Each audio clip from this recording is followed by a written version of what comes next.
Paper ballots, one day, everybody votes in person. You can have absentee ballots, but the mass mail-in voting just cannot happen. It cannot happen. It's a big year-end show for us. We've got Donald Trump's approval rating. His polls against Joe Biden are through the roof. In swing states, he has a tremendous advantage with voters who did not vote in 2020. Joe Biden is in the gutter. And so we're looking at political victory right now.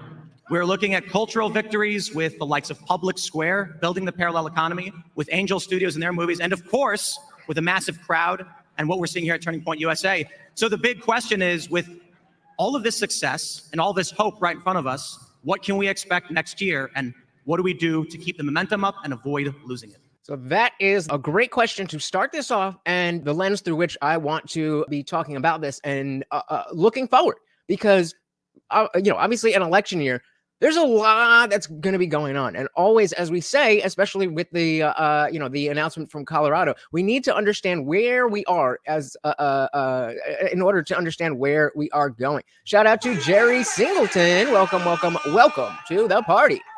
I think the best thing to expect is equal response. You're going to get an equal and opposite response. Shout out to Ayush. Merry Christmas, brother. Good to see ya.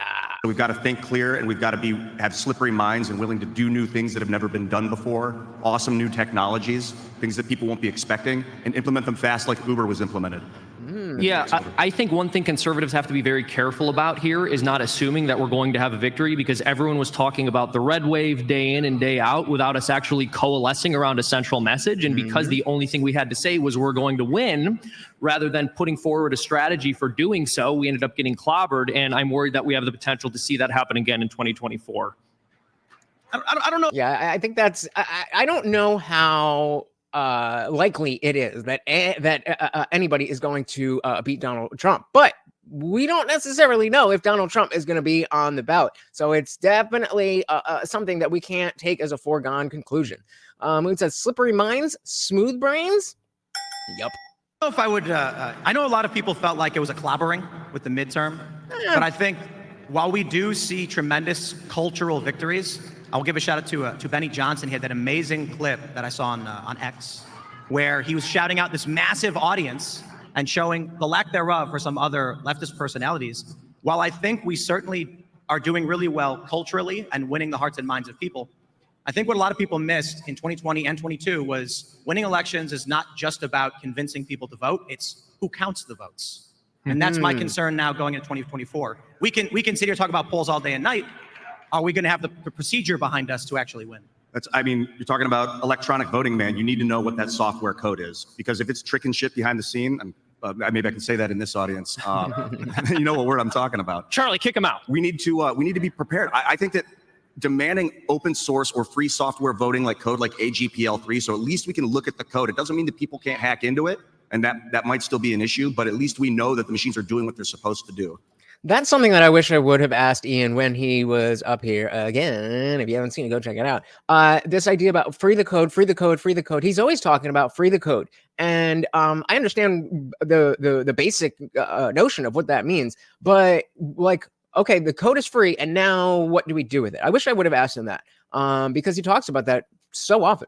Moon says, any evidence that votes haven't been counted? What from 2020, you mean? Yes. If we're going to use those. Yeah, I mean. Hey, shout out to Kenneth from Oklahoma. Good to see you. Welcome to the party.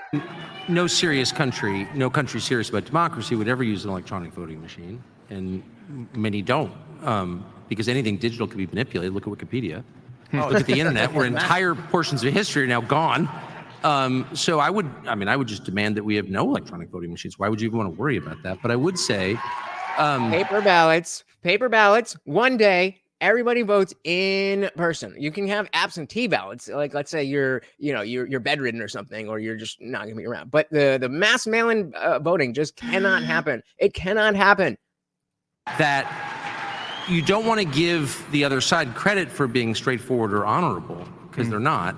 And so it's not a question of convincing anyone. The argument against Trump in 2020 wasn't a wall is bad. You can't make that argument. The argument was, he's a bad person. And then we had COVID.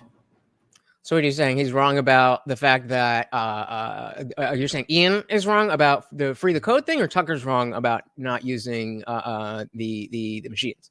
Which of course was the kind of pivotal fact of that election. So I think you have to assume if we have another pandemic or a war, particularly a war between now and election day, that is either, an intentional act to subvert our democracy, or it certainly will be harnessed for that use. So I just wouldn't assume that it's going to come at you straight and head on.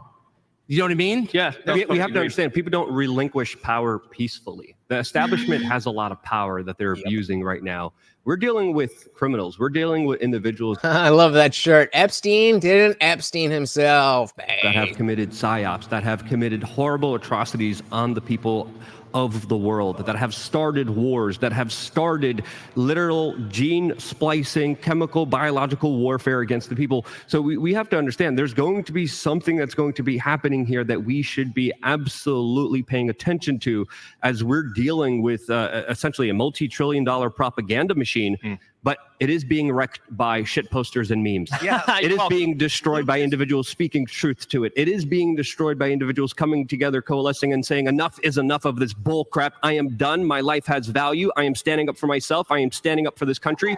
And that is a danger to the establishment. Hell yeah, it is a danger. Hell yeah, it is a danger. And of course, one day when we can do it, I want to do stuff exactly like this. Bringing people together, communicating is the biggest weapon that we have. Thanks so much for watching, guys. If you enjoyed that clip, check out the full live stream link in the bio and catch me live every Monday, Wednesday, Friday, 8 p.m. Eastern. See you there.